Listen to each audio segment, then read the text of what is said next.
This is the Nomadic Traveler Podcast.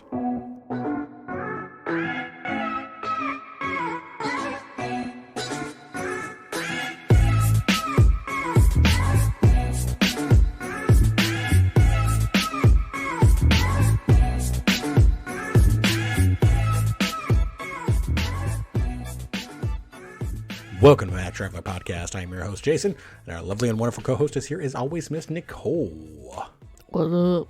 What's up? What it do? Are you working on your deep voice? Yeah, I'm trying to sound like you so I can get the host position. I'm trying to steal your position, fool. Trying to move on up. That's hilarious. Moving on up. All right, our guest today is Haroldo Darelli, and he is going to talk to us about family travel. Dude's been to, 47 countries?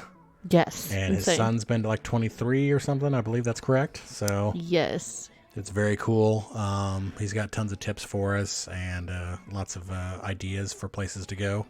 His hidden gem is amazing. It's on point.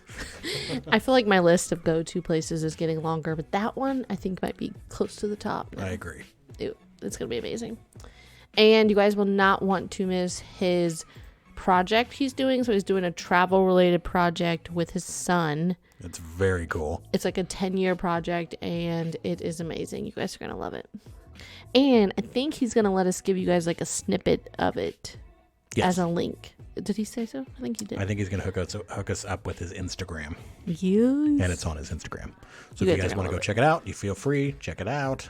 He tells us at the end of the show what his Instagram connection is. Yeah. Or else you can also find it in our show notes. I think this is going to be a great episode, like in this time. We're all stuck at home with our kiddos and we're like, we need to get out.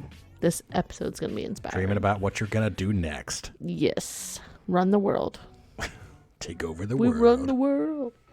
All right. Without further ado, we bring you Haroldo Darelli.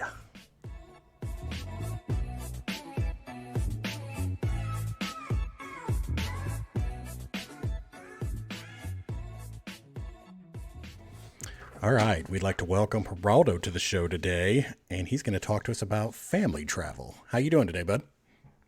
Doing good, Jason. How are you doing? I'm doing real well. So, busy day, but here I am. We're ready to knock this thing out. Let's go. Feeling good? Awesome. I'm excited. How was your day? It's been awesome. Hanging out with the kids, enjoying still getting out of this quarantine situation. So any chance we get out of the house, it's really nice. Hanging with the kids is always fun. It's like a thrill to go to the grocery store now. Right. It's a thrill to do anything now. Definitely. For sure. So like where are you right now? Yeah, where do you live? I'm in Utah right now. Oh, okay. In northern Utah, about 30 minutes south of Salt Lake City. Okay. Nice. Excellent skiing.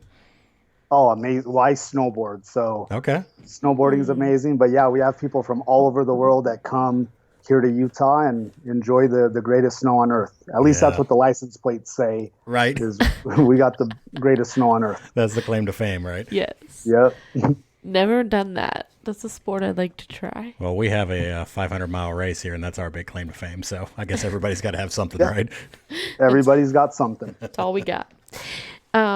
So tell us a little bit about like how you started traveling and how that became kind of like part of who you are. Yeah.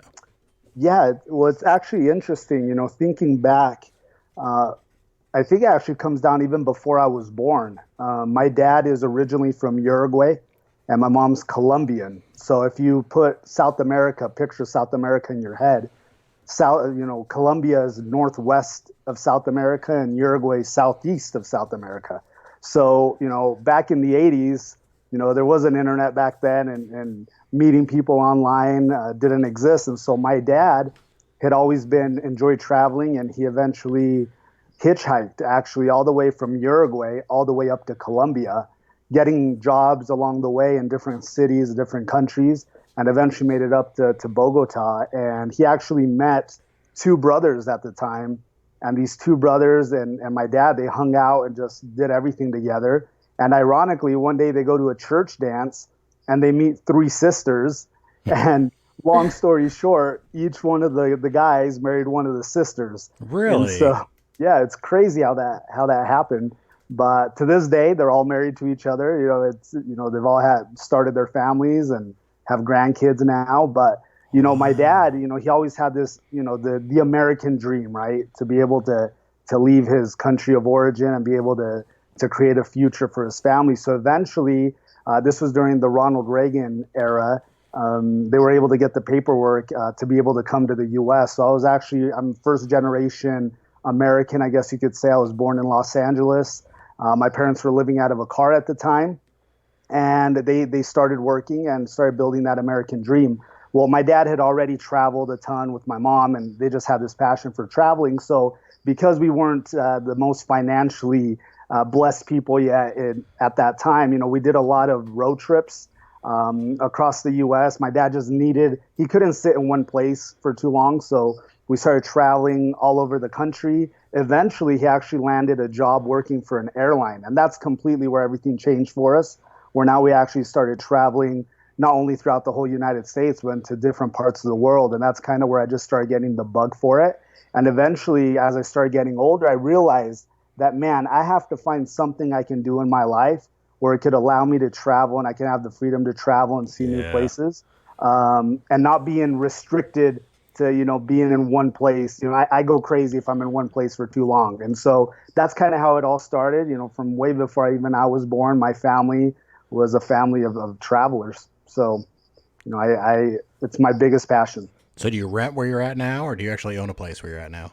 So that's actually kind of a crazy story. So 2 years ago, we actually sold our home and we moved to Spain. We were living in Spain for a little over a year. Very nice. And so we were living right off the Mediterranean, about 3 minutes from the beach. And a few months ago, we actually, found out my dad got diagnosed with a rare blood cancer. And, I'm the oldest, out of 5 kids, being halfway around the world, away from my family.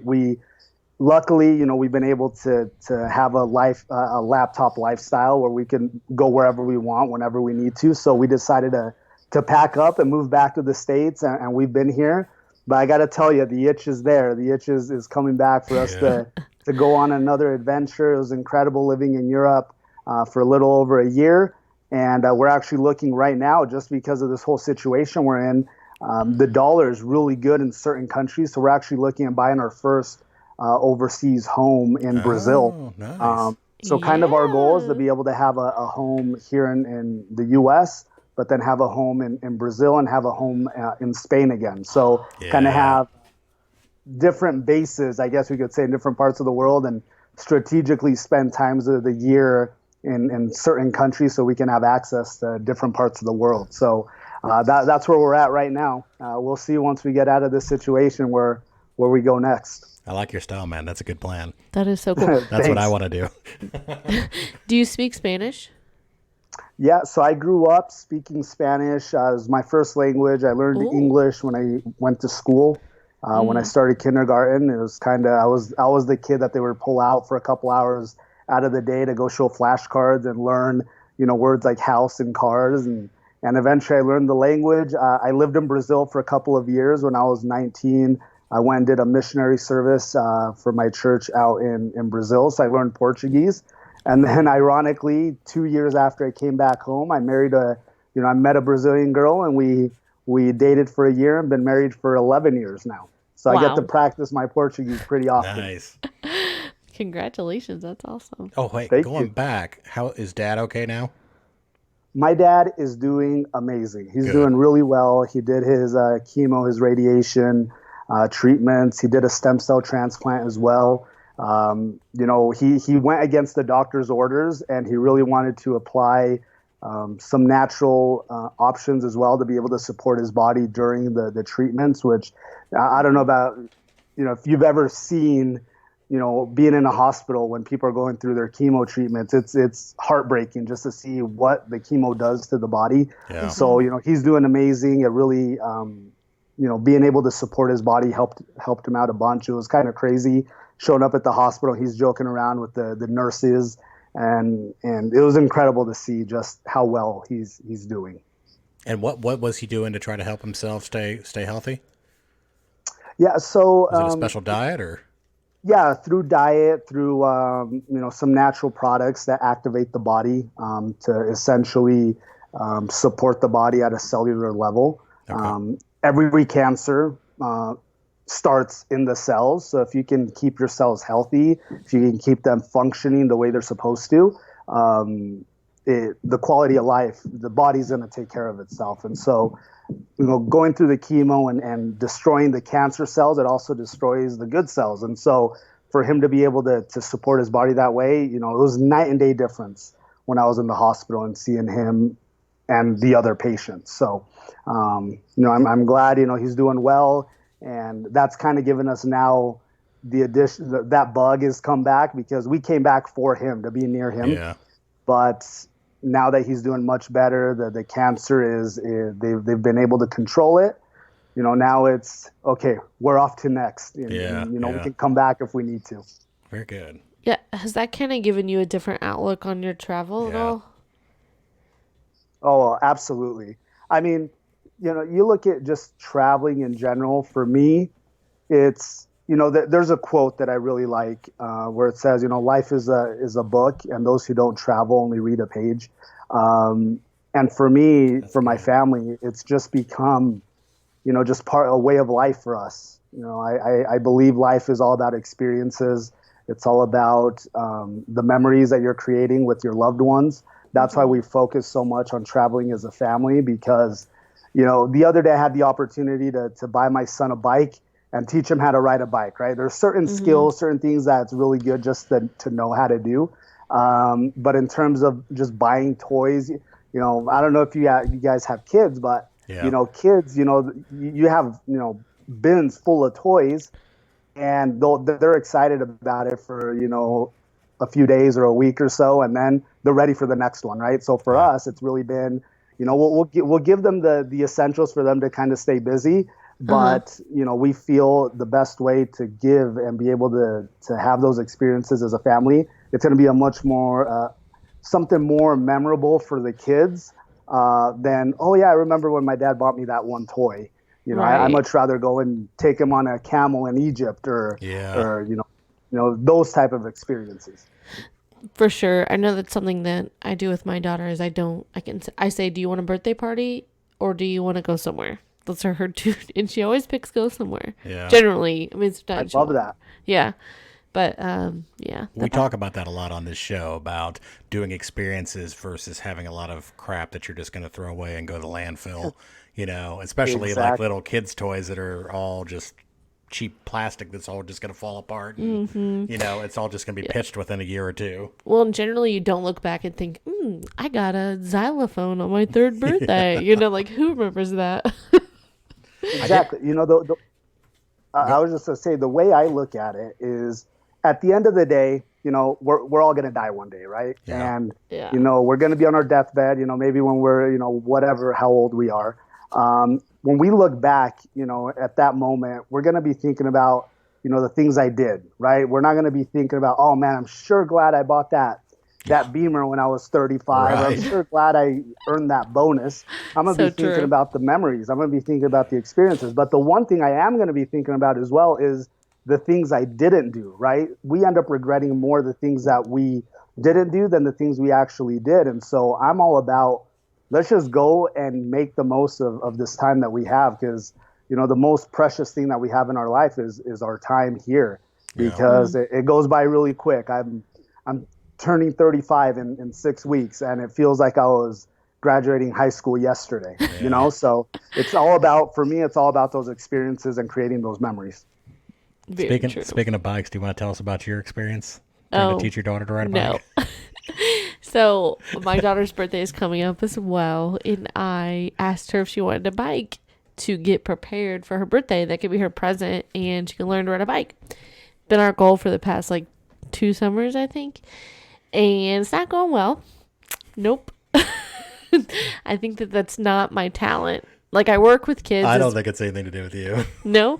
I work with kids as a job, but as far as teaching someone to ride a bike, I think she doesn't want to do it, or she's too scared to do it. And she literally looks like Gumby, and they'll be going down the road and she's like, okay, go. And she's like, Yeah, she just like falls out of it. Like as soon as I let go, she just like lets her body be like a noodle. Yeah. We just noodle. That's what we do. It's just kind of funny.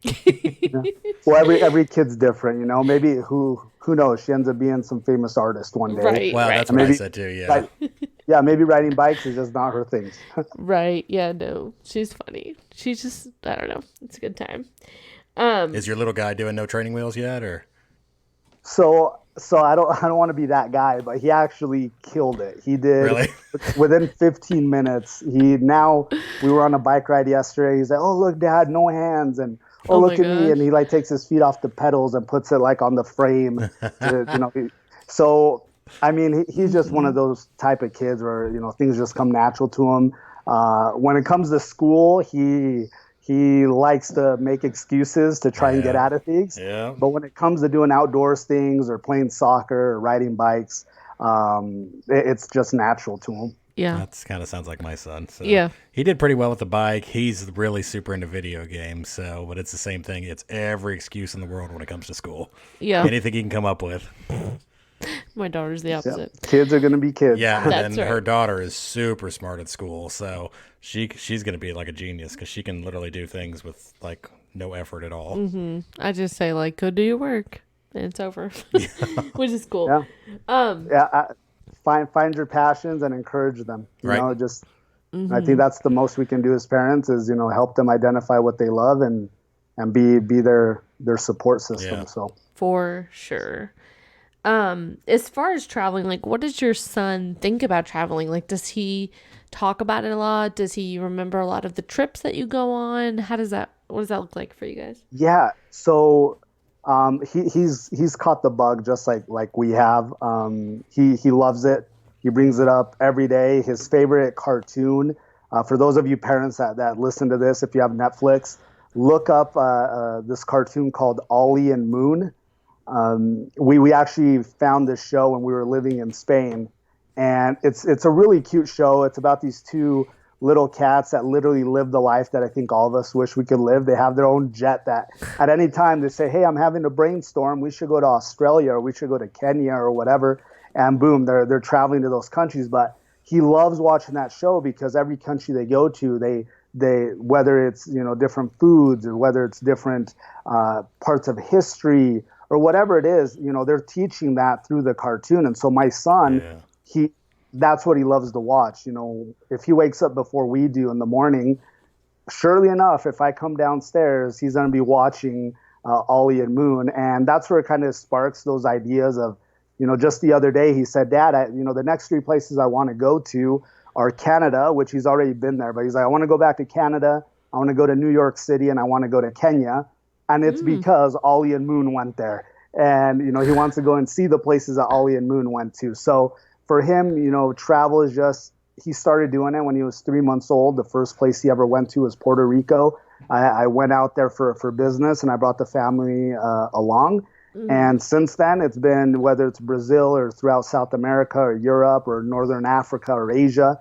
I mean, he's been there right there with us. So it kind of has become a part of his life. And I think even now he's starting to feel it even more with us, with the whole quarantine and such, that he's just anxious to get out and go see a new place. For sure.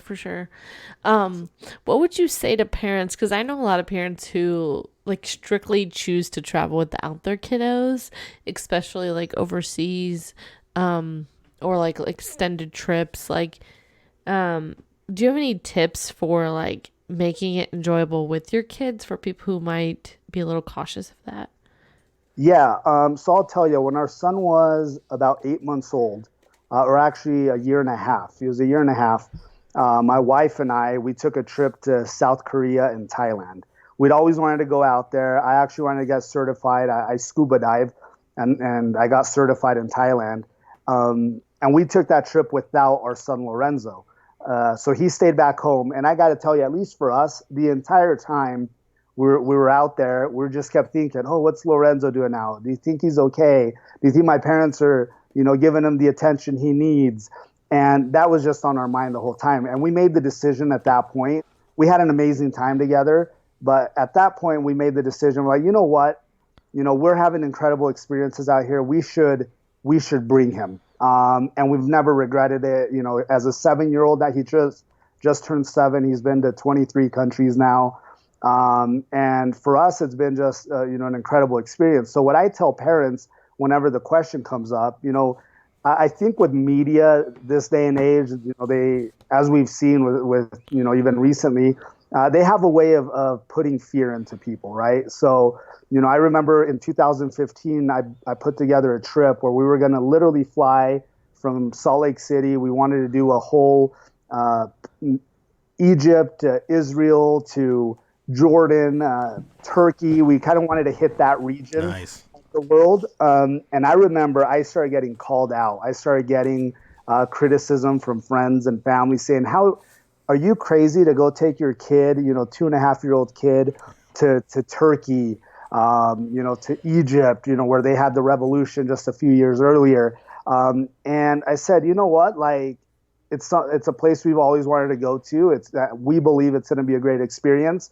And we've seen that the media exaggerates things. And we decided to go through with it. Well, to this day, I got to say that was probably one of our most favorite trips that we've had as a family. And we came out with some incredible relationships in those different countries. We made great friends. To this day, we made a friend in Cairo who ended up being our tour guide. And to this day, we're in touch. I've sent her my friends that have gone to Egypt for her to take care of them. And she gives them a great deal. So if anyone that's on here is planning on going to Egypt, get in touch with me and I'll get you in touch with our friend Amalia.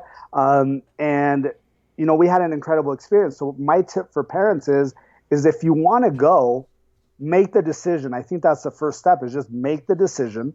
It's not going to be easy, because if you think about it, once your kids turn 2 years old, you're paying full price for their tickets as well, right? So right. If you've got a couple of kids, it's a little pricey. If you make the decision, I always recommend people start a travel fund. Even if you don't have a trip planned, just have a travel fund, because you never know when a deal's going to pop up. So for example, I've been working, I always have a travel fund. I always know that money's there in case a really cool deal comes up. And then for us, it's a no-brainer. So for example, from Salt Lake City to Rome, Italy, tickets have always been around at least, I don't know, $900, $800 if you're lucky.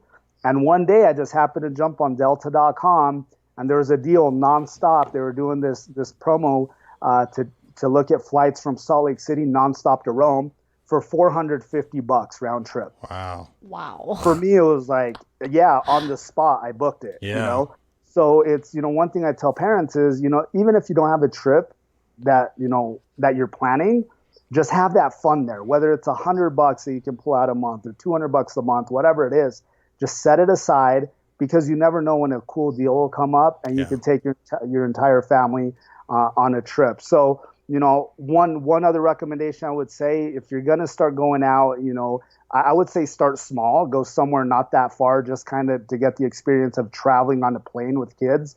One thing that I highly emphasize is travel light.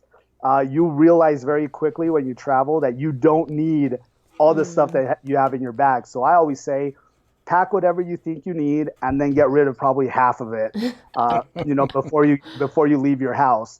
Obviously, if you have kids, younger kids, you need the essentials like the diapers and the wipes and, that sort of stuff.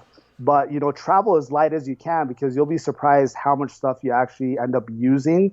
We came back from a trip, and we quickly realized how much we overpacked. And so the lighter you can pack, the more ease you're going to have in the back of your mind that you're not going to forget something or someone on the plane or on the trip. And so pack light, make the decision, and start that travel fund, because I think now as we start getting out of this, they're going to be really needing people to travel. So they're going to be giving us really good deals. And so keep an eye out and just be prepared for it, because amazing opportunities will be there, and, for you to take advantage of.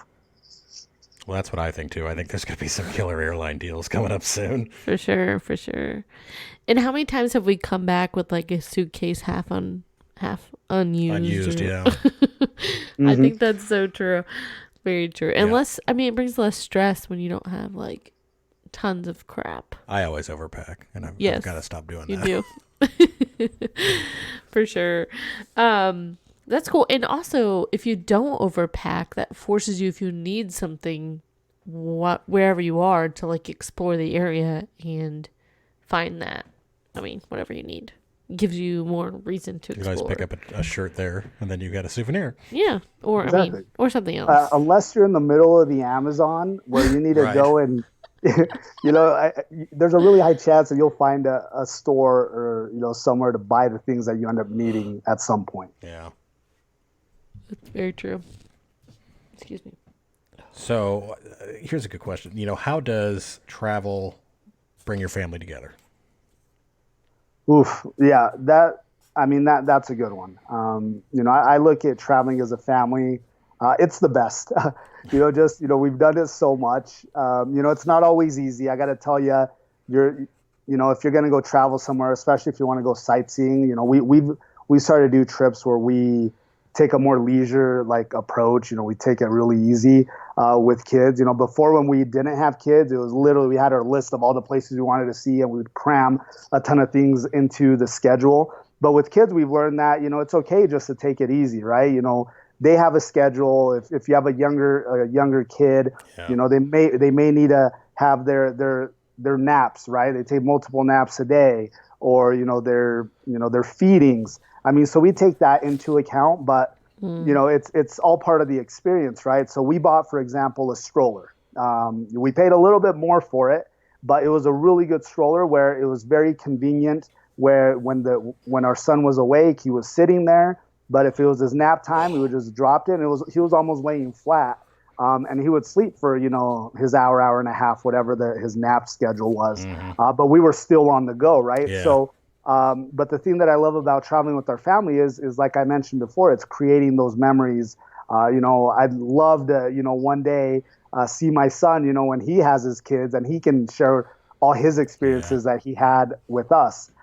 So it brings you together because you get out of your comfort zone.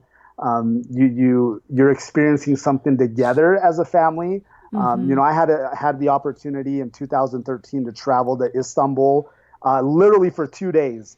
I was sitting at work. My dad, we're huge soccer fans, and my dad's country was playing in the semifinal of the FIFA Under-20 World Cup. And my dad calls me up. I'm literally sitting at the office, and we're just, I'm watching the game on one of my monitors, and I'm working. My dad calls me up and says, "Hey, if Uruguay wins, I'm flying to Istanbul to go to the final, tomorrow." And I said, "Dad, I don't know how I'm going to pull it off, but if you go, I'm going with you." Yeah. And literally within 24 hours, we're flying to Istanbul. Well, I ended up having an incredible time. We had a day and a half there. We essentially went to the game and then went sightseeing for half a day, and then we flew back to Utah. But that experience, just the entire time in my head, I was thinking, oh my gosh, I got to bring my family here because the food, the culture, the exposure, just so different from what we're used to. Mm-hmm. And within, a year, we were in Istanbul. And within 2 years, we were back in Istanbul. And then we went to Cappadocia and went on a hot air balloon ride. So it's those experiences that you don't get if you're just sitting at home or just going to a movie, right? So those experiences really bring the family together. And, one thing that I've learned is, no success in life compensates compensates failure in the home.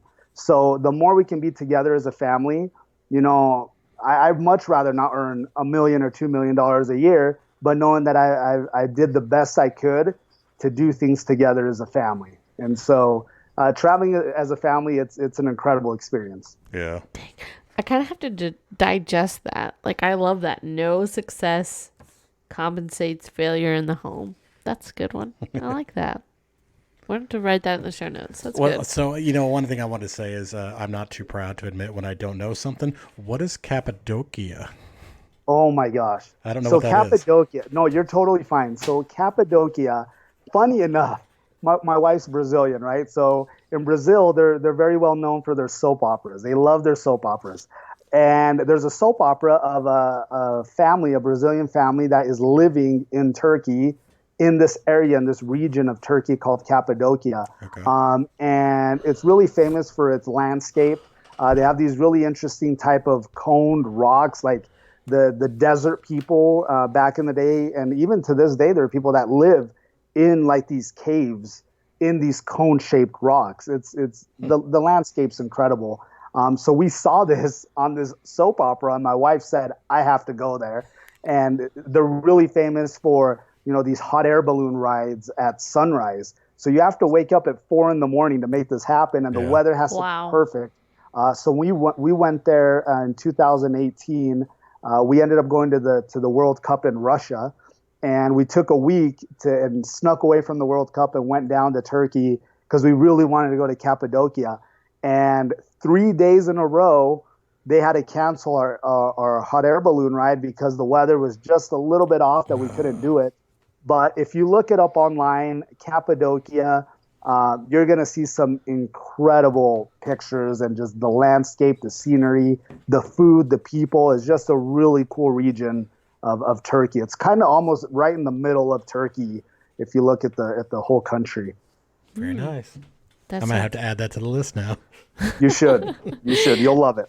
That sounds amazing. Very cool. So tell us a little bit about your 10-year project with your son. Oh, yeah. Yes. Oh, man. This 10-year project, ever since my son was born, I've always thought there has to be something that I can have that's just between me and him, right? A gift that I guess I could give him, and something that we could do together. And I always had that in the back of my mind. I'm like, there's got to be something I can do, a cool project that I can do with him that he'll be able to have for the rest of his life. And we were in Athens, Greece, and I had my camera on me, and we were at this, it's called the Temple of Zeus. It's right below the Acropolis. And at one point, my son started running towards me, and I had my camera, and I ended up and I hit record, and I got this shot of him chasing me with the Acropolis and the Temple of Zeus behind him. Yeah. And literally, it hit me like a ton of bricks, where I'm like, oh my gosh, that's it. For him, chasing me, we're traveling so much, we want to travel all over the world. I'm like, what if I get a clip, just a short clip of him running with a different background, whether it's the Colosseum or the Acropolis or whatever. As we travel, we just get a quick snippet of him running, and we get this shot. And luckily, GoPro came out with, it's called the Karma Grip, which is a stabilizer for the GoPro, and I bought one. And so then the footage isn't all shaky. Yeah. And we ended up doing that. We've been doing it for the last 3 years. I think we're at about somewhere around 15 countries now within the footage. It's only about 40 seconds long at this point. But my goal is to do it for the next 10 years. But really, I've been thinking about it more and more. It just may be that up until he becomes, turns 18, right? Get 14 years of him traveling around the world and showing him, being this little kid. The video starts really cool because, he's a little 4-year-old kid, and he says, hey guys, let's go for a run. 3, 2, 1, let's go. And it shows him starting to run, and then all of a sudden it's the Colosseum. You got, the Acropolis, the Parthenon. You've got all these places around the world in the background, and at the same time, you start seeing them growing a little at a time, right? And eventually, just imagine starting out as a 4-year-old and eventually being, an 18-year-old and turning into a man as you're seeing them running throughout the world. And so it's a project I'm really excited about.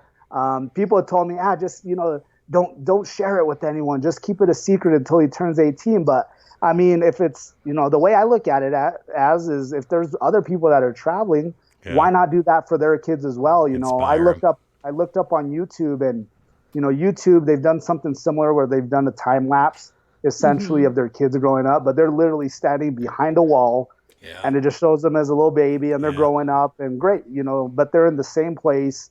And that's it, right? So I figured, well, why not take that concept and do it in a more dramatic way, I guess you could say, where you see this kid growing up, but literally running around the world as he grows up. That is so I cool. say do it as long as he'll let you do it. Do it till he's like 25 or something. Oh yeah, Just keep doing it as long as he'll put up with it, man. Why not? As long as Adobe Premiere is still around, all you got to do is just get the clip and throw it into the timeline, and you're all good. I was thinking, like, what a cool graduation present that would be. Yeah. You know what I mean? Like, to have or even a graduation video to show the graduation. That'd be great. That is so cool. So is it on YouTube now? It's not on YouTube. Okay. I've shared little sneak peeks on it, like on Instagram and Facebook, but I haven't officially released it, I guess, to the world yet. I was gonna say, because we could put it in the show notes if you want it there. If you don't mind sharing it with everybody. Oh, I don't mind. Yeah, I can get it over to you guys, and then at least you can see the progress. Obviously, I'm gonna put in more time and make it more. It's a very rough edit right now, but you quickly grasp the idea of what we're putting together. And so I'm more than happy to share it. And because it had music and everything, didn't it? Yeah. I just threw a little tune in there as well. Yeah. So. Yeah. No, I thought it was pretty good. I didn't think it was a rough edit I was gonna say it didn't seem rough at all to me. And I have to say, like, I think parents who are listening to this will welcome any ideas as far as this goes. Absolutely. Like, they love hearing this kind of stuff. It's perfect. So I know that you guys do a lot of travel and you're interested in taking your kid everywhere, and that's great. How are you able to do that, like, work-wise, like business-wise? I know that's what a lot of our listeners are interested in, and we have talked a lot about that on the show, about how people can create this lifestyle versus, like, the sedentary lifestyle. So how are you able to do it? Yeah, that's a really good question. Well, I guess, it goes back to an experience I had a few years ago. I met a guy who's a CEO of a company, and we were having a conversation, and he told me, I've traveled to over 100 countries during my career. And I asked him, I said, well, what was your favorite country, or what were some of your favorite countries? And he says, well, to tell you the truth, I would travel to these countries. I'd get to the airport. They would take me to the hotel. Then I'd go to either the office or to the meeting, go back to the hotel, back to the airport, and I was back home. So I really can't tell you which one was my favorite because I didn't really get to see much of anything. Yeah. I was just going there for work. And that's where it hit me, because ever since I was younger, I said, I have to find something that I can do that allows me to travel, but I can still make money at the same time. Mm-hmm. Not knowing, obviously I'm a young person. The internet was nothing like what it is today. But I was already having that in my mind. It's like, what can I do where it'll give me the freedom to travel, but not being tied down in one place? Or in this example of the CEO that I met, where he literally traveled all over the world and hadn't seen any of it because he was so focused on the business side of it, right? So what I tell people is, take advantage of the technology we have today. So for example, I'm connected with you guys right now. You're in Indiana. Right. Right. I use Zoom every single day, and I'm connected with people all over the world, and I'm having a conversation with them just as if they were sitting right in front of me in person. Right. So I'm like, how can I use this technology to be able to give me the lifestyle that I want? And Warren Buffett, obviously one of the richest people in the world, he, one thing that he said that really hit me is he said, if you don't find a way to make money while you sleep, you'll work until the day you die. Yeah. And so that started kind of spinning through my head, right? I'm like, okay, I got to find a way to make money while I'm traveling, but also find a way where I can use technology to be able to provide that for me, right? So there's a lot of different ways. I mean, obviously there are people that, whether it's through affiliate programs or, they teach English or whatever. There's a lot of different options out there. For me, what ended up working really well is for the past decade, I ended up partnering with a company. Actually, they're based out here in Utah, but they're all over the world with corporate offices in Tokyo and Hong Kong and Mexico and Europe. And so these guys are worldwide. And I ended up partnering with these guys because they needed help in expanding, right? So what they did is they gave us an opportunity where I came and, I have my online store. I help introduce people to the technology that this company offers. And whenever they purchase or anything like that, I get paid a commission for that. And so what I do is, I find people that are like-minded like me, and I'm like, hey, we can, let's spread the word, and we get paid every time we do that. So this now gives me the freedom of having this laptop lifestyle where I'm partnered with a publicly traded company. It's international. I don't have to worry about inventory or anything like that. I just have to worry about connecting with people, sharing the technology with them. If it works for them, awesome. They buy the company's products, and then I get, my cut, my commission for that. So over time, over the last, decade, I've been able to build essentially teams in different parts of the world where now it gives me, I work as much as I need to work, and I don't work if I don't want to work, right? Yeah. But, I get to partner with, essentially, it's a really solid company. I help them grow, and then they put money in my pocket. So then at that point, I'm not restricted to being in one place all the time. As long as I have Wi-Fi, as long as I have my phone, as long as I have my laptop, I can connect with people. I share the info with them. If it works for them, great. If I find people that want to do what I do, then I share the info with them on how they can do it. And now, we travel all over the world. So do you get health insurance through this company, or are you like an independent contractor? Yeah, I do it all as independent. Okay. For example, in Spain, every country is different. So when we lived in Spain, it was actually mind blowing to me when we came back to the States, because I didn't realize how it was. I guess I had forgotten the way health insurance was here. But in Spain, I was the immigrant now, right? My family, we were the immigrants in Europe and in Spain. And as an immigrant, a family of 4, we were paying $230 US. So it was about 200 euros per month. And this was a private health insurance. It literally paid for everything. We could go and have a baby, and we wouldn't get a bill at the end of the month, right? Any hospital stays, anything like that, we had the best possible policy for 200 euros a month. And so it really opened my eyes that there's a lot of really good options out there if you do want to go through the private sector. I know here in the U.S. are really restricted. It's a lot through the employer, which I rather, choose what I want and live where I want. And in some places pay a lot cheaper than if what I was, doing a normal job. Wow. That's amazing. Yeah. That's pretty cheap. Yeah. We've heard that from a few people that you can find better deals somewhere else once you make that leap and you're ready to make that leap. Yeah, we talked to a girl in China, so she is expatted or whatever, however you want to call it, from here to China, and she's living in China. And she was talking about, she said that she can get insurance for all around the world. It basically covers everywhere in the world minus the U.S. for cheaper than she could get just insurance in the U.S. Wow. Yeah. So she had some kind of global insurance somehow, and I was like, that's interesting. She's like, yes, but it's minus the U.S. Yeah, it's just that's it. I mean, I believe it. When we were living in Spain, Spain got named the top best health country in the world. They were number 1 of best healthcare in the world, and I'm like, for $230 a month. I mean, it was a steal. Where here someone goes to the ER and they draw your blood and maybe do a whatever, and you're paying $2-3 grand for that. Yep. So. It's really eye-opening when you get out there and you see what else is out there in the world. Yeah. That's awesome. I always like to ask everybody about how they do their insurance, because I feel like that's a big holdback for people. So if people are thinking about doing this lifestyle, they're like, well, I don't know what I do. I get my insurance through my, my employer, or, what would I do? And I just like to kind of show people, hey, there's a lot of options out there. So I always like to ask that question. Yeah, there's a lot of options. There's also the option that maybe you're not ready to take the leap yet. But why not take a few hours, out of the day or out of the week and start whatever side gig or whatever side business that you want. Start kind of building the well, I guess we could say. Yeah. And then once you start, feeling more confident with the money that's coming in on a monthly basis, then it's easier, instead of going cold turkey and just, I'm going to quit my job and just leave. Yeah. Prepare yourself, build the well, and then when you're ready to make that transition, it's a lot easier. Yeah. Build the well. I definitely feel that. I like that.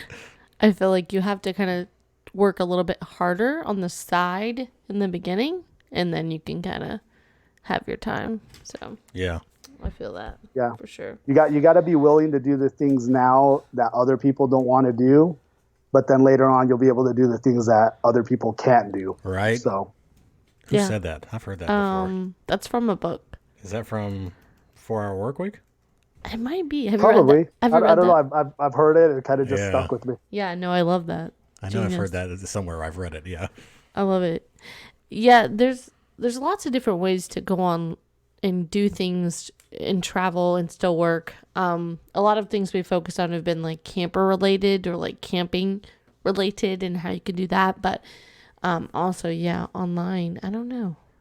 That's a lot of. Well, I'll give you an example. Something that we've been heavily considering with my wife is, we want to transition to be able to be actually full time just traveling. Yeah. Now having a son who's going into second grade, we're trying to juggle, doing the online school and making sure we're not, for him not to be behind and really, I would say the basics, because, with him traveling, he's going to get a lot of knowledge that you just don't get from a textbook. But some of the basics, right? You got to make sure you know how to read and write and do your math and, make sure you're not getting ripped off, because you don't know how to count. Right. But we're looking at being able to transition into that, and I've been researching quite a bit, and looking at places like Thailand, for example. You could fly to Thailand, get an Airbnb for $300 in a month. You're paying a lot less than what you're paying right now in the U.S. for a mortgage or for rent. Yeah. And you're getting experience to live in another country for a month, and you can easily country hop. If maybe you have younger kids that aren't in school yet, it makes it easier. Or if they are in school, having a really good online program. But you could easily go, spend a month in Thailand and then skip out and go, a month to, wherever. And you can just, be skipping to different countries and doing it that way. Some countries, obviously, they have limit for tourist visas or tourist, most of them are like 90 days. Mm-hmm. But if you stay, a month or 2 months in one place, you get that experience, you get that exposure. And then you're off to the next place, and you're in a lot of cases you're paying a lot cheaper than even living in one place and paying rent and utilities and all of that. Very true. Working to live versus living to work. Right. You got it.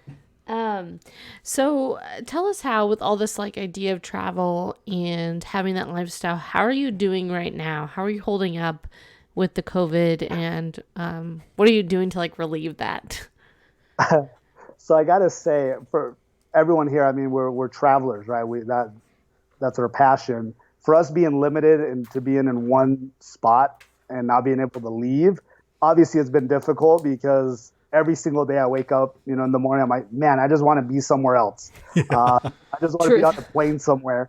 So what we've been doing is really just setting our goals straight. We don't know when we'll be fully back to normal, if we ever get back to normal, but at least getting access to travel. So right now it's been really a lot of, we've been goal setting and really putting a lot of effort in working with our business so that we could, as soon as we can be free, we can actually, maybe set our business a little bit to the side and just focus more on the travel and not taking, a lot of hours out of the day to work. And so it's been, a lot of goal setting, a lot of looking at countries that we do want to go to. Like I mentioned, we're looking at buying our first house in Brazil just so we can, get that set up as well. So it's been a lot of planning just to kind of keep us sane and kind of looking and being optimist and hoping we can get out of this sooner rather than later. But yeah, I mean, spending a lot of time with our kids, watching Ollie and Moon, getting different ideas there. At least our son's getting different ideas there.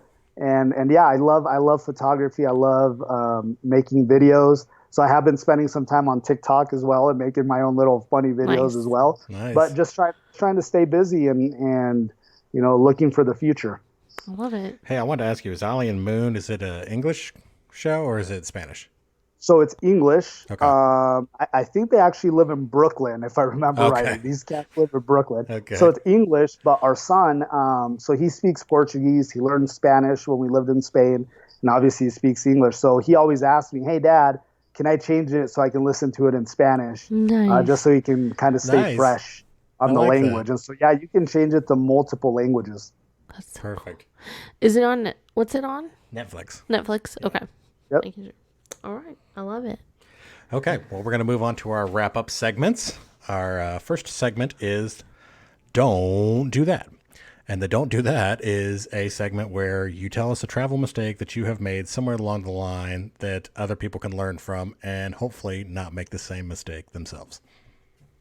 Yeah. So one thing that my wife knows me before we go on a trip is I definitely do my research before we go somewhere. I'm very, Smart. especially after the experience I had that I'll share with you guys, not only on one occasion, but on a couple of occasions that I realized I got to do more research before I go just to understand what I'm getting myself into. And crazy enough, it wasn't in one of these crazy countries that, you might think of, but in countries like Italy and France.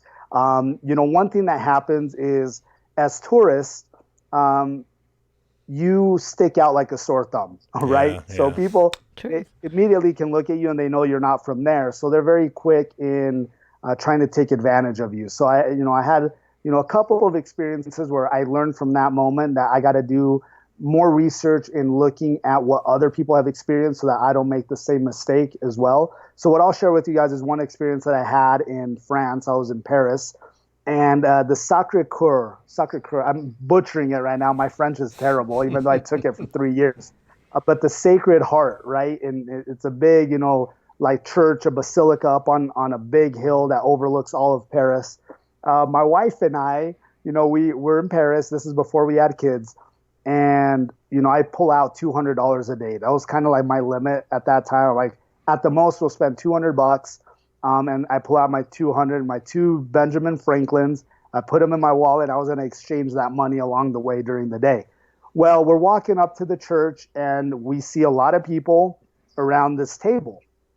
And it was a guy there and he had like 3 coasters and he had an Apple sticker on one of the coasters. Well, as you can guess, he ended up doing the, moving it around and shifting it around. And then you had to guess, where the Apple sticker was, right? Okay. Nice. So I'm standing there and I'm watching it and I'm like, oh, I'm convinced. I know I'm going to get this, but I'm not going to drop my money. And this guy goes and he says, oh, I'll take this one. And boom, he loses his money. So it's down to 2 options. So you have a 50-50 chance at this point. Yeah. And I'm like, oh, I know it's under this one right here. And I told my wife, it's under that one. And the guy doing it looks at me and says, hey, where is it? And I pointed and he said, well, no, put money down. If you know it's there, put the money down and then you win. And I was so convinced that I'm like, I'm going to win this. I pulled out the $200 for the day and I dropped $200 right there. He flips it over and it's not there. Well, what these guys do, I eventually learned is a lot of the people that are in there, they're all in on it, right? It's their little scam. Yeah. So, they're not really losing the money. They're just trying to get this crazy, this dumb tourist to go and drop money and get scammed out of the money, which I did, right? So I quickly learned and looked up online that these type of setups happen all the time, whether it's, they come and put little bracelets on your hand. They say, oh, no, it's free. And then once they put it on, they say, oh, give me 20 euros. Give me a tip. We want a tip. Exactly. Or my wife, we were in Morocco. We were in Marrakesh in the main market there. And this lady comes up to her and says, oh, I will make paint your hand or whatever. They do these cool designs. But she says, it's free. And my wife's like, no, I don't want to. She takes her hand and starts drawing on it. My wife's like, I'm not going to pay you. As soon as she finished, she asked for 20 euros. And my wife said, no, I'm not going to give you money. And the lady freaked out at her. So for our friends on the program and people listening, just do your research before because they can get pretty clever. So just look at the area you're going to and just type in, Rome scams or Paris scams. And they'll give you a list of what to look out for. Or maybe avoid this bus because they're notorious for pickpockets and things like that. So that happened to me on more than one occasion, and so I don't want you guys to go through the same thing. Love it. They know if they freak out, you're going to be like, okay, here, $20, just calm down. Yeah, like I'm in a foreign country. Right. Yeah. This is awkward. Yeah. Here, have this money. That's a good one. We've never heard that one. I saw a video with a guy, and the guy comes up and started doing the bracelet thing, and he's just like holding his phone out. He goes, I'm not going to pay you. And then at the end, he's like, oh, I just want tip. Just tip. And he's like, no, I told you I wasn't going to pay you. And so they separated him and his wife, and then all of a sudden he walks up there, and she's got one on. He goes, did you pay them? She's like, yeah, I gave him $20.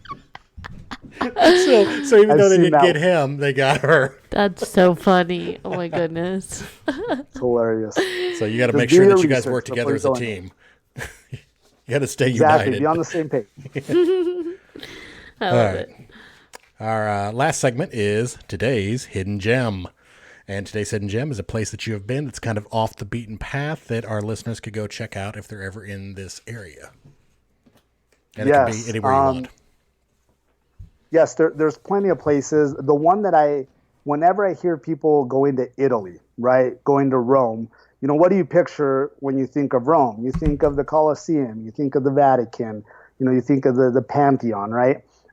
What people don't know and don't realize is, these places are always packed with tourists. The experience is cool, but it could be a lot cooler if it wasn't so crammed and you're waiting in long lines. Yeah. So something that doing research, I ended up learning about a little town, which, for the listeners, this will blow your mind. It's amazing. A little town about 45 minutes outside of Rome. It's heading towards the airport. It's called Ostia Antica. Which is ancient Ostia, I guess we could say is the name of this town. This town actually used to be the ancient port city of Rome. So commerce and traders, they would come through this town to get everything into Rome. And this place is incredible. I mean, you talk about full amphitheater, apartments, ruins. You literally walk into one place where it's a restaurant that they used to have. You literally see they have like beverage, fish. You literally could see where they used to go and order their food in this town, and people don't know about it. We went there. We've been there twice already. Each time, at the very most, we ran into maybe 5 or 10 people while we were there. It's a quick, you pay about €1 or €2 to get there by train. You pay about €5 to get in. So obviously way cheaper than the Colosseum or any place like that, but you get full-on access of walking through this ancient town and being able to see it for yourself without all the tourists. I mean, it's an incredible experience. It's definitely off the beaten path, and you guys will love it. I promise you. I like that one. So cool. That's amazing. Yeah. That's like perfect. That's exactly what I'm looking for. I'll have to check that out. As a hidden gem. Love it. I love it. Awesome. All right, brother. If people want to learn more about you, or if they want to hit you up and get your travel agent to hook them up with, what was it, Egypt? Egypt, yes. Yeah. So how can people find out more about you? How can they reach out to you if they want to do that?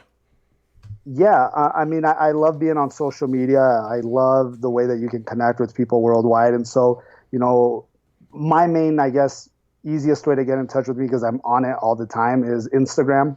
Okay. That's where I post a lot of my pictures and experiences when we travel.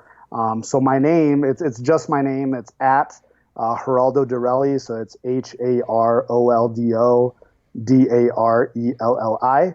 And I'm the only one in the world, so I'm the only one that pops up.